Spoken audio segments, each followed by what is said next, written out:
কে আমি? আমার অস্তিত্ব কি? আমার পরিচয়টাই বা কি? কারো মেয়ে, কারো বোন, কারো বউ, নাকি একটা শরীর যাকে ছিন্ন ভিন্ন করতে চিল, শকুন আর শিয়ালরা তৈরি? বেঁচে থাকতে থাকতে তো লড়লাম ওদের সাথে, কিন্তু মৃত্যুর পর আমার পচা গলার শরীরটা ওরা ছাড়লো না।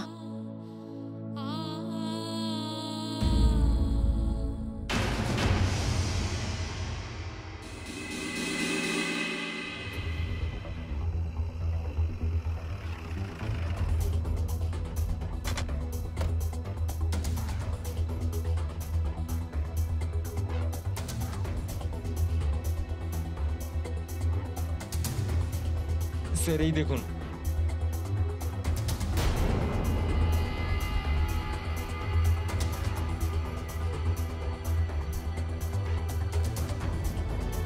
স্যার লাশটা তো পুরো পচে গেছে, হাড়গুলো বেরিয়ে যাচ্ছে। বডিকে পোস্টমর্টমের জন্য পাঠাও আর আশপাশের পুরো এলাকা সার্চ করো। Okay sir.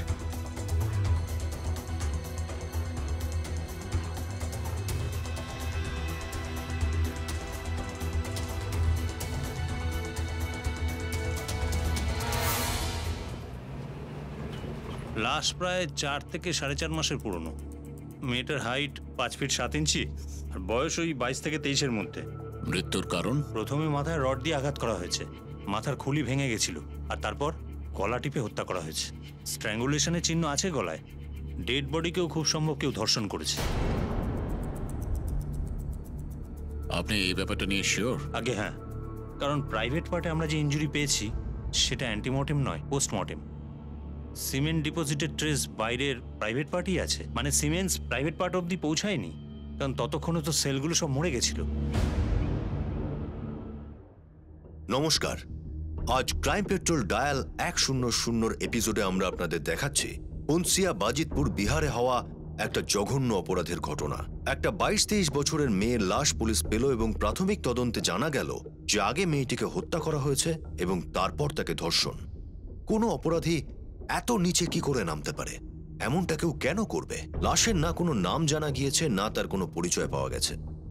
পুলিশ আশেপাশের পুলিশ স্টেশন থেকে 4-5 মাস আগে দাখিল হওয়া মিসিং রিপোর্ট আনাতে শুরু করলো। স্যার সমস্ত পুলিশ স্টেশন থেকে আমরা মিসিং রিপোর্ট আনিয়ে নিয়েছি। স্যার মার্চ 2015 থেকে এপ্রিল 2015 অবধি মোট 72 জন মেয়ের মিসিং রিপোর্ট পাওয়া গেছে। 17 জন মেয়ে ফেরত এসেছিল, কিন্তু 4 জন মার্ডার হয়ে গিয়েছিল, আর ওই 4 জনের খুনির উপর কেস চলছে। স্যার এই ফাইলটা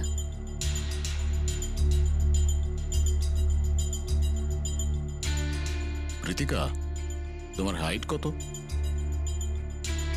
5.3। আর পাঠক তোমার? Sir 6 feet. তোমার বউয়ের? ওই ধরুন 5 ফুট 3 ইঞ্চি। পাঠক, যে মেয়েটা ডেড বডি পাওয়া গেছে তার হাইট হলো 5 ফুট 7 ইঞ্চি, আর আমাদের এখানে এত লম্বা মেয়ে খুব কমই দেখা যায়। পাঠক, এক কাজ করো, যে মেয়েদের মিসিং কেস এখনো ক্লোজ হয়নি তাদের ফ্যামিলির সঙ্গে কথা বলো। এমন কতজন মেয়ে আছে যাদের হাইট এইরকম হবে, কেবল সেই পরিবারগুলোকেই শনাক্তকরণের জন্য ডাকো। আমার মনে হচ্ছে এই মেয়েটার হাইটে এই কেসটা সলভ করতে সাহায্য করবে। লাশটা পচে গলে গিয়েছিল এবং তার পরিচয় বের করা খুবই মুশকিল ছিল। পুলিশ অনুমান করছিল যে হতে পারে মেয়েটার মিসিং কমপ্লেন দায়ের করা হয়নি, আর সেই জন্যই তারা তাদের সব সোর্সের নেটওয়ার্ক অ্যাক্টিভ করে দিল। 5টা গ্রাম থেকে 5 জন মেয়ে নিখোঁজ হওয়ার খবর পাওয়া গেল, কিন্তু তাদের মধ্যে মাত্র 3 জন মেয়ের উচ্চতা লাশের সঙ্গে ম্যাচ করছিল। এখন তদন্তের পরিধি কমে 3টি পরিবারের মধ্যে আবদ্ধ হলো। তাদের মধ্যে কি কেউ এই লাশটা শনাক্ত করতে পারবে? এই চুড়ি আমরা লাশের হাত থেকে পেয়েছি। আপনি চেনেন এগুলোকে? আপনার মেয়ের কি? না স্যার, না তো এই চুড়ি আমাদের মেয়ের, না এই লাশটা। না স্যার, আমার বোন লম্বা ছিল ঠিকই, কিন্তু এ নয়। ঠিক আছে, আপনারা যেতে পারেন। ওই তৃতীয় পরিবারটার কি হলো? স্যার ওই তৃতীয় পরিবারটা একজন ড্রাইভারের, তার নাম হলো ফিরোজ। ওর বউকে পাওয়া যাচ্ছে না, ও এখন পাটনায় আছে। আসতে একটু রাত হবে, কাল সকালে চলে আসবে থানায়।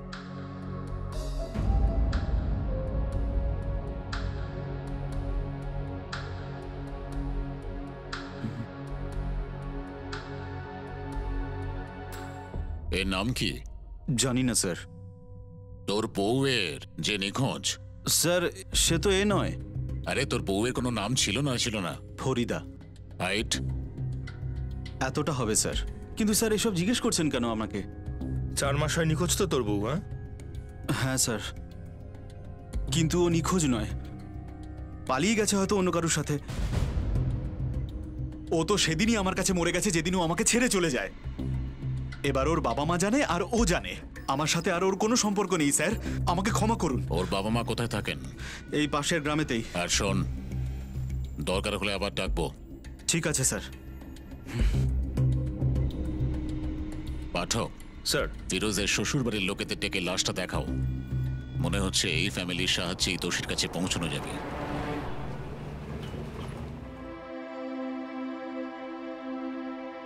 স্যার। হ্যাঁ, পরে কথা বলছি। স্যার মুন্না। শুনলাম আপনার মেয়ে নাকি নিখোঁজ। আপনার মেয়ে লম্বা ছিল, প্রায় সেই রকম উচ্চতারই একটা লাশ আমরা পেয়েছি। আমার মেয়ে হতে পারে না স্যার। লাশ না দেখে কি করে বলছেন আপনার মেয়ে নয়? আসুন। এই লাশটার হাইট 5 ফুট 7 ইঞ্চির মতো। আপনাদের মেয়ের হাইটও তো এরকমই ছিল না? আমি কিছু বুঝতে পারছি না স্যার, আর চিনবই বা কি করে? আপনি এই চুড়িগুলো চিনতে পারছেন? না। ঠিক আছে, আপনারা দুজন বাইরে বসুন।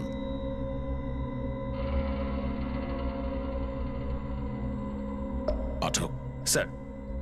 এই দুজনকে ল্যাবে নিয়ে যাও, এদের ডিএনএ স্যাম্পল নাও আর লাশের ডিএনএ সঙ্গে ম্যাচ করে দেখো। আর হ্যাঁ, এই লাশ যে বস্তার মধ্যে পাওয়া গিয়েছিল ওর উপরে একটা মার্ক ছিল, সেটা দেখো আইডেন্টিফাই করা গেছে কিনা। স্যার।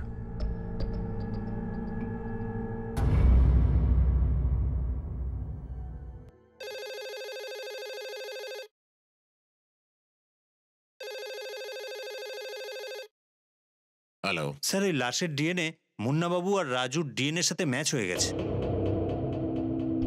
তার মানে লাশ ফরিদার? হ্যাঁ স্যার। Thank you doctor.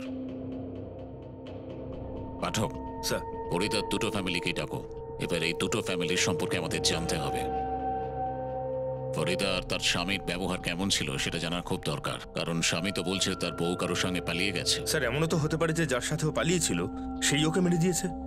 হতে পারে, কিন্তু ও যদি কারোর সঙ্গে পালিয়েই থাকে তাহলে কেউ তার প্রেমিকাকে মেরে তার লাশকে রেপ করতে যাবে কেন? এখন এই কেসটাকে সলভ করার দুটোই রাস্তা আছে পাঠক। প্রথমটা হচ্ছে ফরিদা কি আদৌ সেই রকম ছিল যেরকম তার স্বামী বলছে, আর দ্বিতীয় হচ্ছে ওই ক্রিমিনালের সাইকোলজিটা বোঝা যে এই ঘৃণ্য অপরাধটা করেছে। পাঠক, লাশের সঙ্গে রেপ হয়েছে, এই ক্রিমিনাল ন্যাক্রোফিলিকও হতে পারে। মনে হচ্ছে ক্রিমিনাল সাইকোলজিস্ট ডক্টর বোসের সঙ্গে কথা বলতে হবে। তুমি এক কাজ করো, তুমি ফিরোজকে জিজ্ঞাসাবাদ শুরু করো, আমি ডক্টর বোসের সঙ্গে দেখা করে আসছি। Well, since it's a case of dead body rape, এখানে অনেক রকমের পসিবিলিটি থাকতে পারে। বসুন। হতে পারে কোনো পারিবারিক শত্রুতা। এই মেয়েটার কোনো ছবি আছে আপনাদের কাছে? আগে না। যেটা সম্ভাবনা সব থেকে বেশি সেটা হলো মেয়েটা নিশ্চয়ই খুব সুন্দরী ছিল। আর এটাও হতে পারে যে কেউ ওকে পাওয়ার চেষ্টা করছিল, আর শেষ পর্যন্ত যখন দেখলো কিছুই পাচ্ছে না তখন প্রথমে মেয়েটাকে মার্ডার করে আর তারপর রেপ। প্রেমে ধাক্কা খাওয়া কোনো ছেলে এটা করতে পারে। ডক্টর বোস, এই কেসে এরম কিছু তো জানা যায়নি, তবু আমরা এই অ্যাঙ্গেল থেকেও ভেবে দেখব। কোনো সুন্দরী মহিলা যদি না বলে দেয় তাহলে মেয়ের এগোতে ধাক্কা লাগে, আর সে এই ধরনের কাজ করতে পারে। আরও একটা পসিবিলিটি আছে, কিন্তু সেটা খুব রেয়ার। ন্যাক্রোফিলিয়া? ডক্টর বোস, আমি ন্যাক্রোফিলিয়া সম্বন্ধে একটু ডিটেলসে জানতে চাই। নেক্রোফিলিয়া মানে হলো মেন্টালি ডিসব্যালেন্স লোক, যারা শুধু ডেড বডির সঙ্গেই রেপ করে। কিন্তু এই ধরনের লোকের সাধারণত মহিলাদের সঙ্গে প্রেম করার মতন সাহস থাকে না। এরা সাধারণত একটু লাজুক হয়, মেয়েদের চোখে চোখ রেখে কথা বলে না, কিন্তু তারা নিজেদের শারীরিক চাহিদা মেটানোর জন্য ওরা ডেড বডির সন্ধান করতে থাকে। এটাই হলো নেক্রোফিলিয়া। কিন্তু এরকম কেস খুব রেয়ার হয়, কারণ আমাদের এখানে বেশিরভাগ ক্ষেত্রে ডেড বডিকে কবর দেওয়া হয় না, বরং পুড়িয়ে ফেলা হয়। ডক্টর বোস, এমনও তো হতে পারে মেয়েটাকে খুন একজন করেছে আর তারপর ডেড বডিকে রেপ করেছে আর একজন। হতেই পারে। যদি এরকম হয় তাহলে আপনাদের একজন নয়, দুজন অপরাধীকে খুঁজতে হবে। কিন্তু এই কেসটা সলভ করার সব থেকে ভালো আর সহজ উপায় হলো ভিকটিমের ব্যাপারে জানা, ভিকটিমের পার্সোনালিটির ব্যাপারে জানা। কারণ ভিকটিমের হিস্ট্রি আপনাকে ক্লু দিতে পারে যে কে ওকে হত্যা করেছে। তার মানে হলো আমাদের সেইখান থেকে শুরু করতে হবে যেখান থেকে ফরিদার কাহিনীটা শুরু হয়েছিল, ওর মা বাবার ঘর থেকে পালিয়ে আসার সময় থেকে।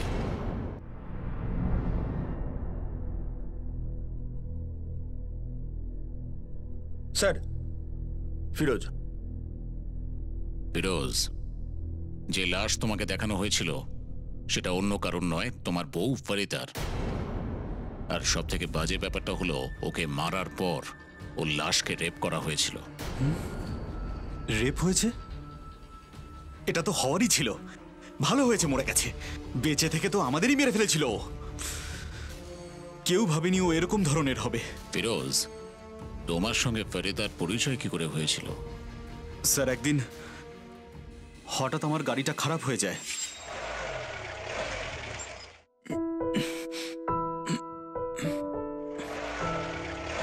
আমি কি একটু সাহায্য করব আপনাকে? আরে আপনি কি সাহায্য করবেন এখানে? আরে আপনি গাড়িটা স্টার্ট করুন, আমি ধাক্কা দিচ্ছি। কি বলছেন আপনি? আপনি এসব পারবেন? আরে কেন?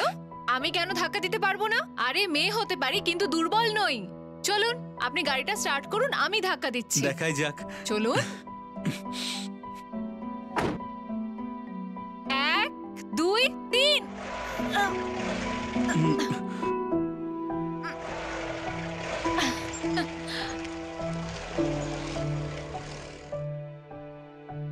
দেখলেন, বেরোলো তো। হার স্বীকার করেই নিলাম। শুনুন, আপনি কোথাও যাবেন তাহলে ছেড়ে দিই আপনাকে। না না, ছেড়ে দিন। আর তাছাড়াও দেখুন না পায়ের কি অবস্থা, আপনার গাড়ি নোংরা হয়ে যাবে। আরে আমার পায়ে কি গোলাপের পাপড়ি লেগে রয়েছে নাকি? স্যারের গাড়ি এটা, কোনো টেনশন নেই, চলে আসুন। আচ্ছা ঠিক আছে, তাহলে চলেই আসছি।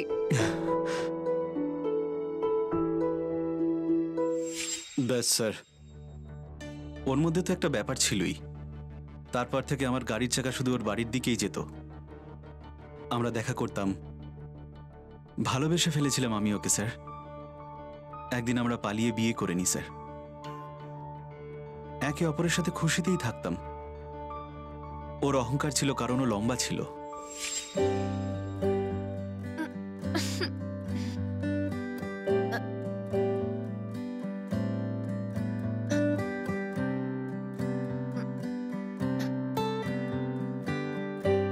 আরে ফিরোজ, হ্যাঁ শোনো না। এদিকে এসো না। কি হয়েছে? এত লজ্জা পাচ্ছ কেন? হ্যাঁ, বউ হই আমি তোমার, প্রতিবেশী নই। আরে কাজটা কি বলবে তো? তুমি এখানে দাঁড়াও, কাজ কিছু করতে হবে না, শুধু চুপচাপ দাঁড়িয়ে থাকো আর দেখো তোমার বউ কিভাবে পাখা পরিষ্কার করে। যে কাজটা ওখানে দাঁড়িয়ে লুকিয়ে লুকিয়ে করছিলে এখানে দাঁড়িয়ে কর, কেমন? এ কি অবস্থা, আমি তো আগে খেয়ালই করিনি। তুমি আমার থেকে কত ছোট দেখছো। মনে হচ্ছে তোমার মা ছোটবেলায় তোমাকে একটু কম দুধ খাইয়েছে। আচ্ছা তাই নাকি? এক্ষুনি বলছি। আরে পড়ে যাবো। শোনো, এবার বলো ঠিক আছে, যে কার মা কাকে কম দুধ খাইয়েছে? শুধু 2 ইঞ্চি ছোট আমি, না হলে আমারই বর আমার থেকে ছোট হতো। ভুল মানুষের প্রেমে পড়লাম, তাই না? তুমিও না নিশ্চয়ই কিছু চিটিং করেছো আমার সাথে। চিটিং তো ও করছিল আমার সাথে। বাড়ির লোকের সাথে ঝগড়া করে ওকে বিয়ে করেছিলাম স্যার। আত্মীয়দের সাথে ঝগড়া করেছিলাম, তার বদলে ও কি করলো? ঠকালো, আমাকে ছেড়ে অন্য একজনের সাথে পালিয়ে গেছে। ফিরোজ, তোমার কি মনে হয় তোমার বউ কার সঙ্গে পালিয়েছিল? জানি না স্যার, কার কার সাথে ওর চক্কর চলছিল। আরে আমার মান সম্মানই তো মাটিতে মিশিয়ে দিয়েছে। এবার আমি কি করে মুখ দেখাবো স্যার, বলুন তো? ঠিক আছে, তুমি এখন যেতে পারো। পাঠক স্যার, ফরিদার গল্পটা জানতে হলে ওর বাবা মায়ের সঙ্গে দেখা করতে হবে। হয়তো ওদের সঙ্গে দেখা করার পর গল্পটার অন্য দিকটাও সামনে আসবে।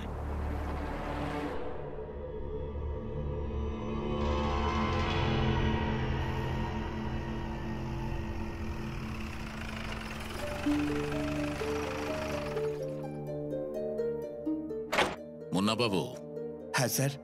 আপনার মেয়ে আর এই পৃথিবীতে নেই। যে লাশ আপনারা দেখেছিলেন তার ডিএনএ আপনার ডিএনএ এর সঙ্গে ম্যাচ হয়ে গেছে। তার মানে হলো ওই লাশ ফরিদারই ছিল।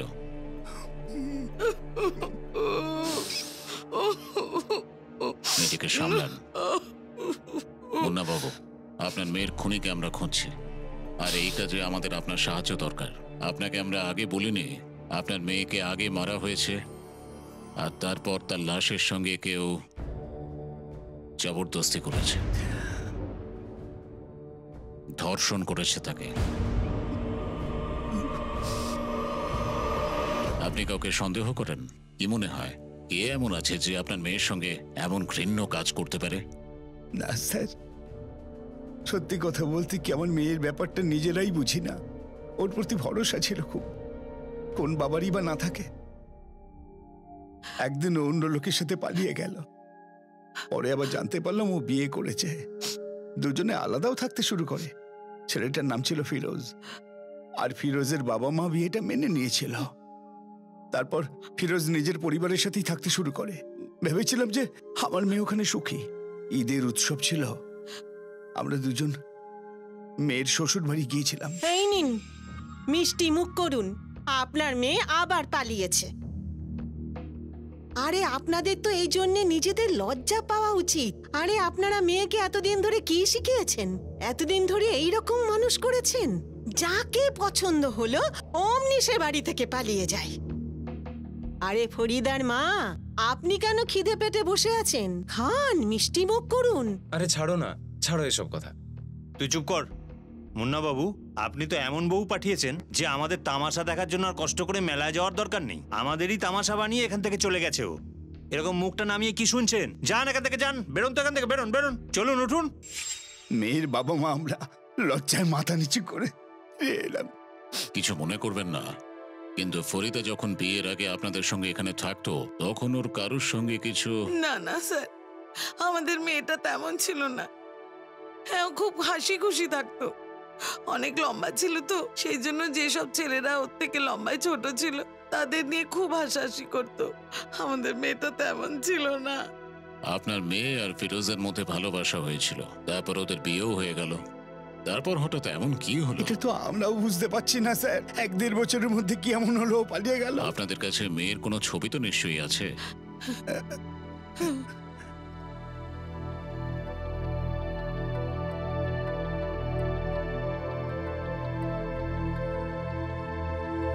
ধন্যবাদ।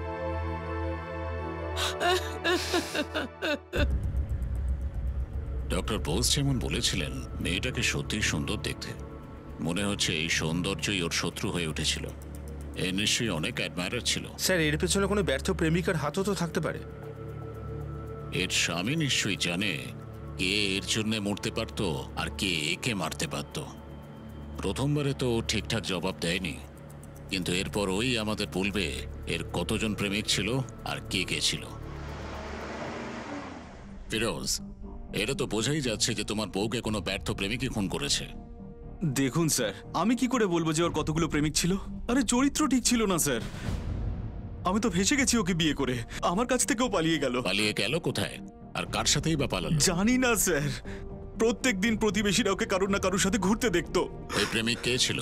কে দেখেছিল? কোথায় দেখেছিল? এই তো 4-5 মাস আগে দেখা গেছিল ওকে ওর প্রেমিকের সাথে, এই কবিরপুরের দরগাতে। রঘু ভাই দেখেছিল ওকে, দৌড়ে এসে আমাকে বলল, কিন্তু আমরা ওখানে পৌঁছানোর মধ্যেই ওরা পালিয়ে যায়। এই রঘু ভাইকে? আমাদের গ্রামেই থাকে ও।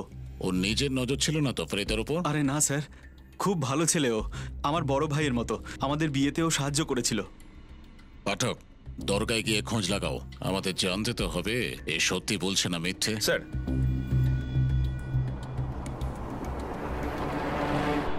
বাবা এই মেয়েটিকে কোনোদিন দেখেছেন আপনি? আগে হ্যাঁ, ও তো খুব সৎ মেয়ে, প্রায়ই এখানে আসতো। নিজের মনে নামাজ পড়তো, দোয়া মাংতো।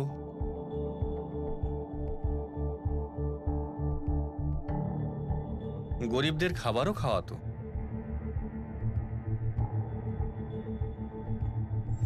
কিন্তু গত 4-5 মাস ধরে তো আমি ওকে এখানে দেখিনি। কিন্তু আমরা যতদূর খবর পেয়েছি ও তো কারোর সাথে এখানে আসতো। হ্যাঁ, নিজের স্বামীর সঙ্গে আসতো, অথবা একাই। একে চেনেন আপনি? হ্যাঁ, এই তো ওর স্বামী, ফিরোজ নাম ওর।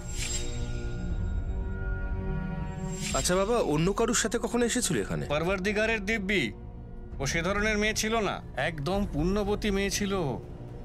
ধন্যবাদ স্যার। স্যার, এই ফিরোজ মিথ্যা কথা বলছে। স্যার, ওর বউ দরগায় তো যেত ঠিকই, কিন্তু হয় ওর সাথে নয়তো একা একা, কখনো অন্য কারোর সাথে যায়নি। আর স্যার, বিগত 4 মাস তো দরগায় যায়নি। মিথ্যে বলে আমাদের বোকা বানাচ্ছিস তুই। স্যার, আমি কেন মিথ্যে কথা বলবো আপনাকে? রাজেশ, রকি, সেলিম, বাবলু, সমীর সবার সাথেই ওর চক্কর ছিল স্যার। না জানি কত খারাপ কাজ করেছে ও। এইসব যাদের তুই নাম বললি, এদের কোথায় পাওয়া যাবে? স্যার, এই ফিরোজ আমাদের আবার বোকা বানাবার চেষ্টা করছে না তো? পাঠক, একজন মেয়েকে মার্ডার করে তার ডেড বডিকে রেপ করে যে লোক, সে তো খুব একটা সিম্পল হবে না। স্যার, আপনি আবার এই ফিরোজকেই সন্দেহ করছেন না তো? হ্যাঁ স্যার, ওর কাছে মোটিভ আছে, মার্ডার করতে পারে, কিন্তু লাশের সাথে যদি অপরাধী কোনো মানসিক রোগী হয়, তাহলে তার একটা ক্রিমিনাল রেকর্ডও কিন্তু থাকবে। স্যার, ফিরোজের তো কোনো পুলিশ স্টেশনেই কোনো ক্রিমিনাল রেকর্ড নেই। আর ওই 5 জন লোক, রাজেশ, সেলিম, সমীর, রকি আর বাবলু, দেখা যাক এই 5 জনের কাছ থেকে কি পাওয়া যায়। স্যার, আর একটা কথা, যেই বস্তায় লাশটা পাওয়া গেছিল সেটার ডিটেলস জোগাড় করতে আমি মিশ্রবাবুকে পাঠিয়েছি।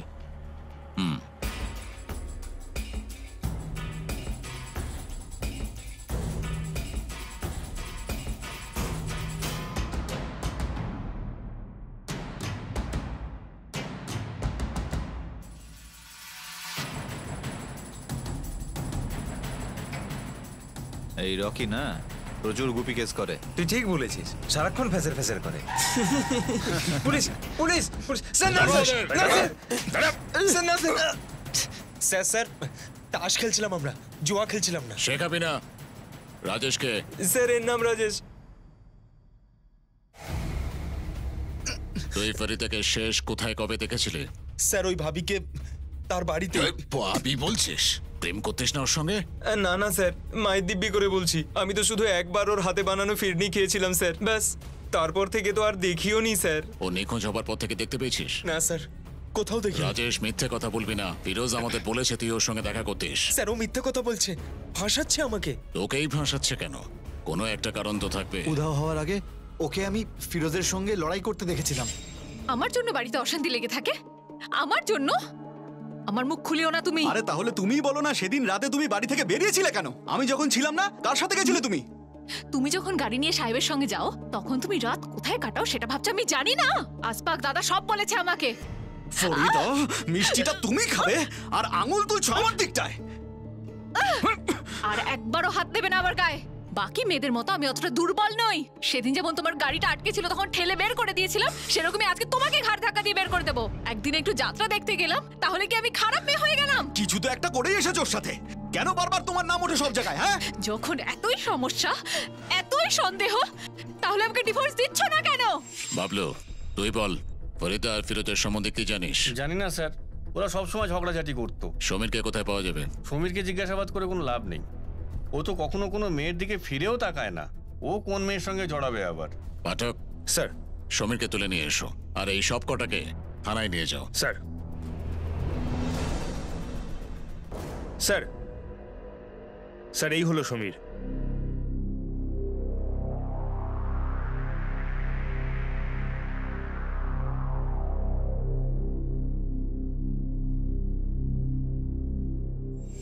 এরা সাধারণত একটু লাজুক হয়, মেয়েদের চোখে চোখ রেখে কথা বলে না।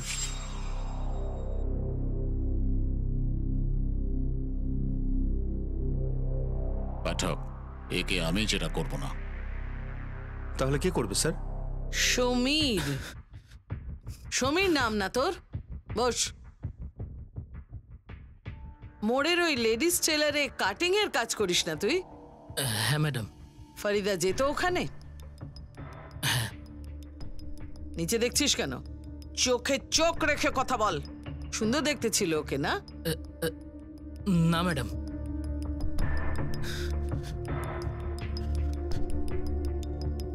সুন্দরী, মন গলে গিয়েছিল না?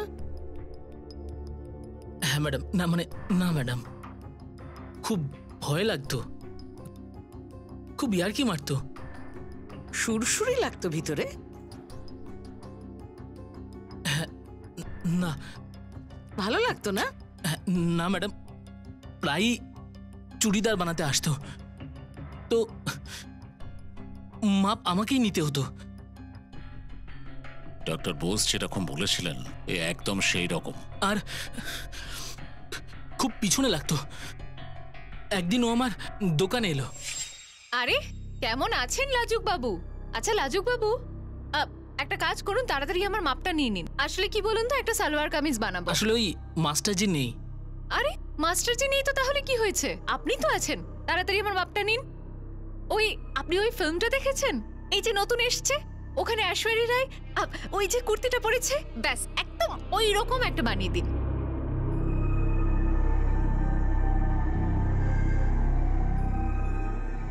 আরে এত হাত কাঁপছে কেন আপনার? আচ্ছা ছাড়ুন, আমি বলছি, লিখুন 36। কি হয়েছে লাজুক বাবু? দেখুন, আপনি আমাকে লাজুক বাবু বলবেন না, সবাই খুব হাসাহাসি করে। ওহো, তাহলে কি আপনাকে ঝুনঝুনওয়ালি বলবো? হ্যাঁ, আপনার নাম বিয়ে দিয়ে দেওয়া উচিত। একবার বিয়ে হয়ে গেলে না সব ঠিক হয়ে যাবে। আচ্ছা লাজুক বাবু, আপনার বিয়ে একটা মেয়ের সাথে করাবো নাকি? আচ্ছা আচ্ছা ঠিক আছে, এটা সেলাই করে রাখবেন, আমি পরে আসছি। এই জন্য তুই ফরিদাকে খুন করে ফেললি? খুন? কি বলছেন স্যার আপনি? আমি কেন খুন করতে যাব? শুধু খুনই নয়, খুন করার পর লাশকে রেপ করেছিস তুই। রেপ? হ্যালো, হ্যাঁ 1 মিনিট স্যার, মিস্টার বাবুর ফোন। বলুন মিস্টার বাবু। ঠিক আছে, আমি যাচ্ছি। লতিকা, যতক্ষণ না এ সত্যি বলছে এর মাপ নিতে থাকো। একে কয়েদি ড্রেস পরাতে হবে। Yes sir.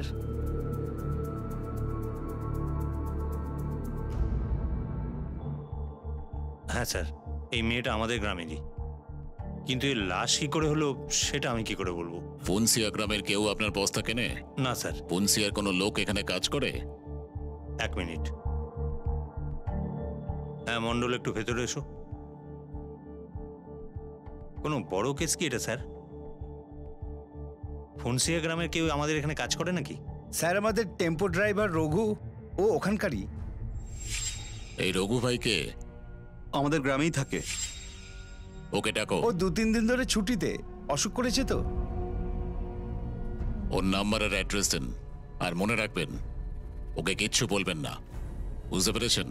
রঘু, যাকে ফিরোজ খুবই বিশ্বাস করত, তার এই খুনে কি ভূমিকা ছিল? সে কি যুক্ত ছিল, নাকি তাকেও এই অপরাধের কাহিনী যে লিখেছে সে পুলিশের চোখে ধুলো দেওয়ার জন্য দাঁড় করিয়ে রেখেছিল? সন্দেহের আওতায় নিরীহ চেহারা সমীরও ছিল, যাকে পুলিশ নেক্রোফিলিক, অর্থাৎ যে মৃতদেহের সঙ্গে সহবাস করে তেমনটাই মনে করছিল।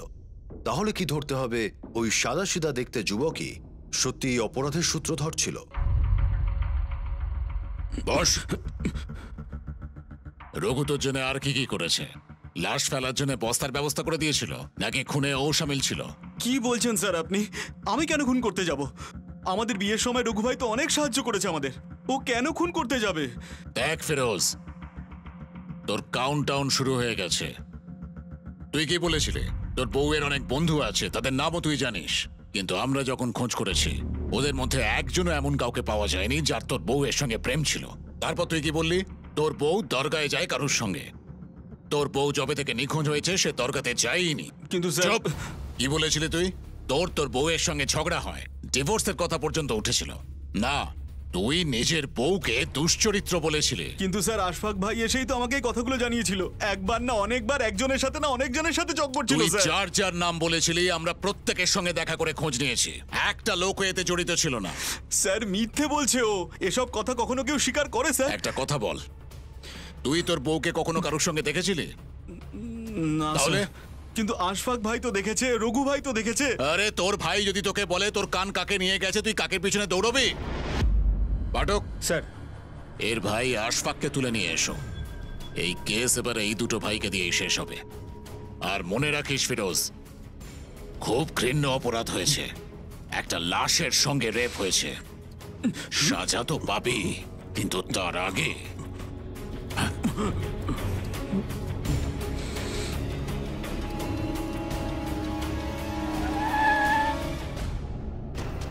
চল চল ওঠ, উঠে পড়। আরে স্যার, তোর শেভিং আরে এবার স্যার, আমরা করব। স্যার, আমি কি তোর করেছি? গাড়িতে।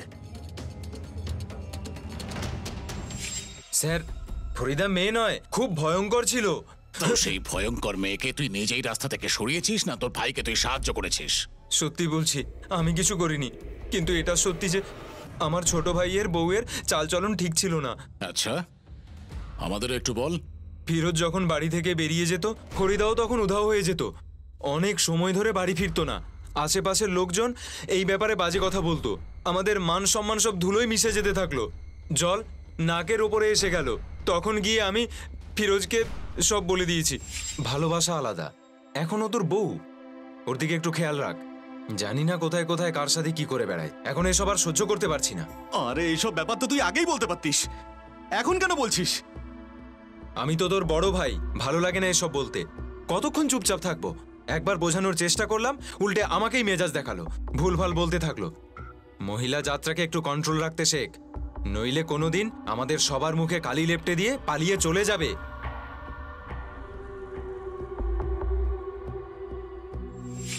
স্যার, আমি ফিরোজকে কতবার সাবধান করেছি, সবাই দেখেছে সেটা। বাড়ি থেকে চলে যাওয়ার পর নির্লজ্জের মতো মাথা তুলে ঘুরে বেড়াতো। কি করব স্যার, আমার ভাইকে সবকিছু বলার দরকার ছিল। ভাই যেটা বললো সেটাই সত্যি, আর বউ যেটা বললো সেটা মিথ্যে। এমনটা নয় স্যার, আপনি জানেন না, আশফাক ভাই যদি না থাকতো তাহলে আমরা বাড়িতে ফিরে আসতে পারতাম না। ভাইয়ের ধার তুই এইভাবেই চোকালি বউয়ের প্রাণ নিয়ে।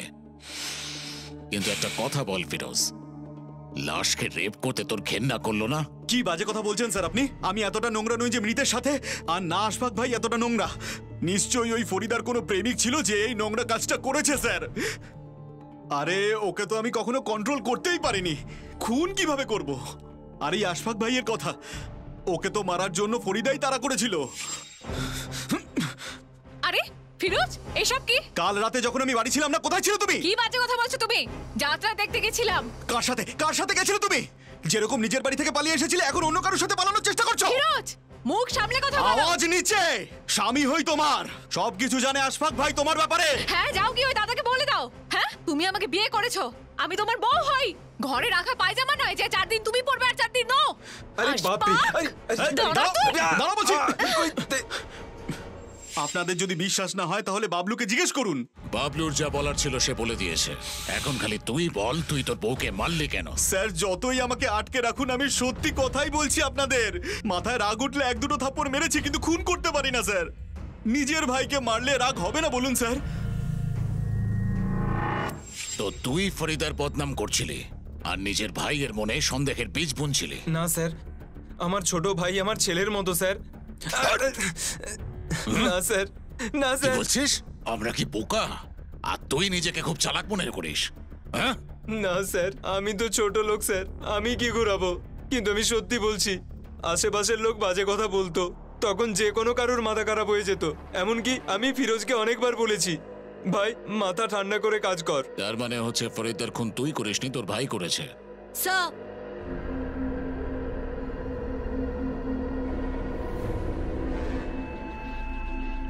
রঘু, কোথায় পালিয়েছিলে? স্যার, ইভিনিং কলেজের পেছনের বাগানটায়। এ আর রাজেশ দুজনেই খুব ভালো বন্ধু, আর দুটোই হিস্ট্রি শিটার। এবার এর হিস্ট্রির নতুন পাতা আমরা লিখব। মিশ্র বাবু, আপনি লেখাটা শুরু করুন, আমরা আসছি। স্যার, চল স্যার। লতিকা, হ্যাঁ স্যার। সমীরকে যেতে দাও। Okay sir. পাঠক স্যার, এই কেসের আসল অপরাধী আমাদের হাতে। আশফাক, ফিরোজ, রাজেশ অথবা রঘু, অথবা এই 4 জনই।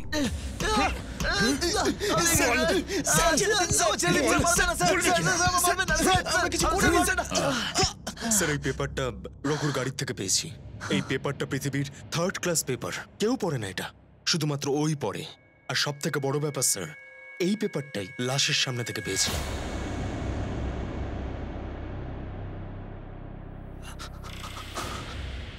বল, কেন মেরেছিলি ফরিদাকে? স্যার, আমরা মারিনি স্যার। আরে বল না তুই। স্যার, স্যার, আমরা তো শুধু লাশটাকে ঠিক জায়গায় নিয়ে যেতে সাহায্য করেছিলাম স্যার, আর কিছু না।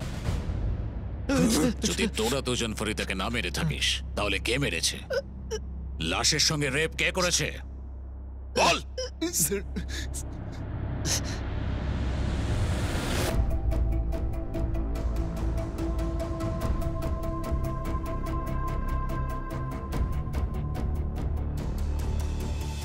চল বল, এদের মধ্যে কে?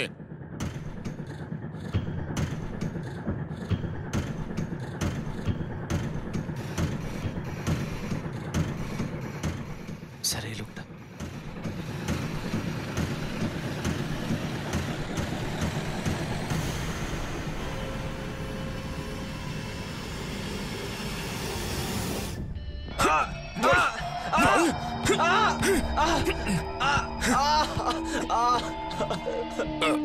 এবার তো বল।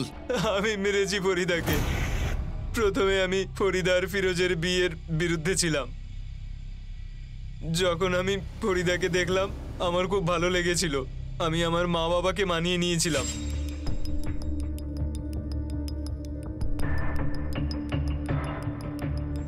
আর তাড়াতাড়ি ওদের দুজনকে বাড়ি নিয়ে এলাম। আমি ভেবেছিলাম ফরিদা আমার এই উপকারের প্রতিদান দেবে, আমাকে কাছে যেতে দেবে, কিন্তু সেরকম হয়নি। একদিন সুযোগ পেয়ে পেছন থেকে আমি ওকে জড়িয়ে ধরলাম। আরে ফিরোজ, আশফাক! আরে আরে আরে শয়তান! আরে কি করছো? আজকে তোকে আমি মেরে ফেলবো। আরে আরে আরে আরে ওরে বাপ রে! আরে আরে অসভ্য! আরে আরে ওরে বাপ রে! তোকে আজকে আমি শেষই করে দেবো। দাঁড়া! ও গোটা গ্রামের সামনে আমাকে তাড়িয়ে তাড়িয়ে মারতে চাইছিল।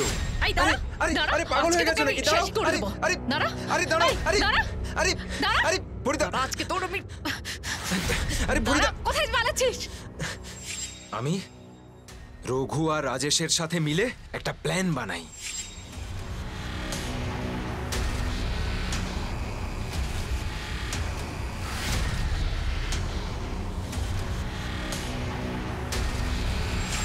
ও রঘুকে খুব বিশ্বাস করত।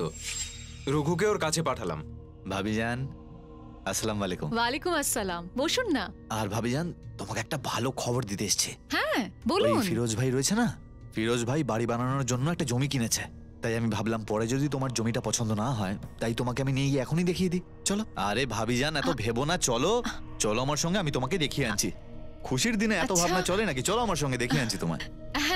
চলো। জমি দেখানোর বাহানায় টেম্পোতে ওকে বসিয়ে নিয়ে আসে।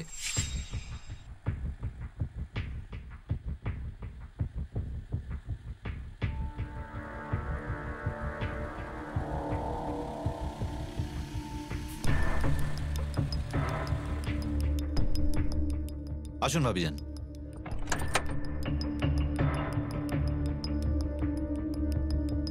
এই দেখুন, এই জমি কিনছে ফিরোজ।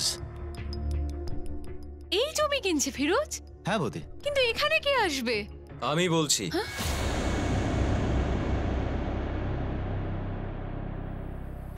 আশফাক? এখান থেকে একটু দূরেই সেই জমি, যেটা তোমার জন্য বুক করে রেখেছি আমি। দেখলেই অবাক হয়ে যাবে তুমি। রঘু দাদা, এটা আপনি কি করলেন? আমরা এখানে কি করছি? এই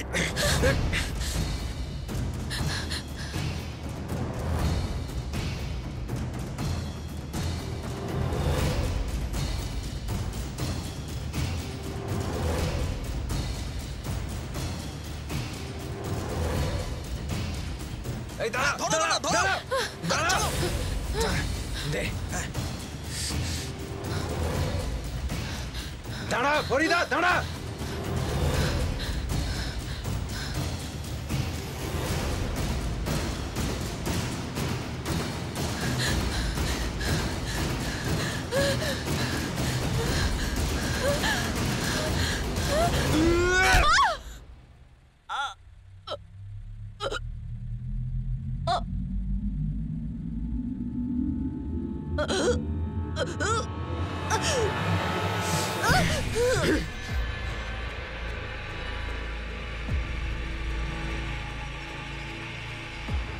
ওর লাশটাকে একটা ব্যবস্থা করতে হবে দাদা।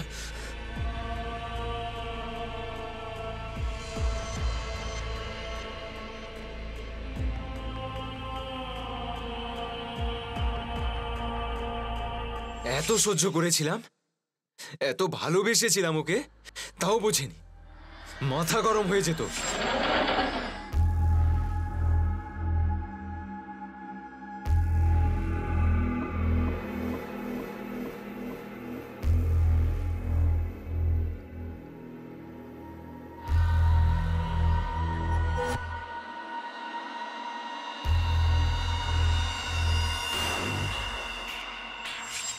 তোদের মতো লোকেদের দেখেও ঘেন্না করে। তোর এগেনস্টে এমন চার্জশিট বানাবো সারা দুনিয়া মনে রাখবে।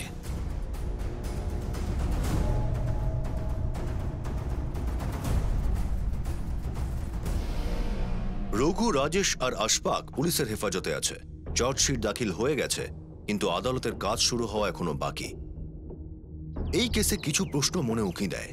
যদি কোনো পুরুষ বা মহিলা সুন্দর হয় আর আপনি তাকে চান কিন্তু অর্জন করতে পারছেন না, তাহলে কি সত্যিই সেটা আপনার পরাজয়? আমাদের কি কারো ব্যক্তিগত স্বাধীনতাকে সম্মান দেওয়া উচিত নয়? আর সৌন্দর্য বাজারে পাওয়া কোনো বস্তু নয় যে যখন চাইবো তখনই কিনে নেব, আর যদি কিনতে না পারি তাহলে সেটাকে লুট করব। ফরিদার প্রতি আশফাকের এই লালসাই অপরাধের ভিত্তি ছিল, যেটা না শুধু একটা নোংরা অপরাধের জন্ম দিল, বরং আশফাক তার দাদার বিবাহিত জীবনটাও তছনছ করে রেখে দিল। এই ধরনের ভাবনা বা বিচারধারা যখনই মনের মধ্যে জাগবে, তখনই সেটা মনের মধ্যেই কবর দেওয়া উচিত। কারণ অপরাধ প্রথমে মনের মধ্যে জন্ম নেয়, তারপর বাস্তবে। মনের এই আবর্জনার উপর নজর রাখা খুবই প্রয়োজন। এখন আমি অনুপ সোনি আপনাদের কাছ থেকে বিদায় নিচ্ছি। আবার দেখা হবে পরবর্তী এপিসোডে আরও একটা চমকে দেওয়ার মতো ঘটনা নিয়ে। ততক্ষণ নিজের এবং নিজের পরিবারের খেয়াল রাখুন আর দেখতে থাকুন ক্রাইম পেট্রোল ডায়াল 100। শিক্ষা একজনের, জ্ঞান আমাদের সবার। জয় Hind. For more updates, subscribe to our channel, click the show links and enjoy watching the videos.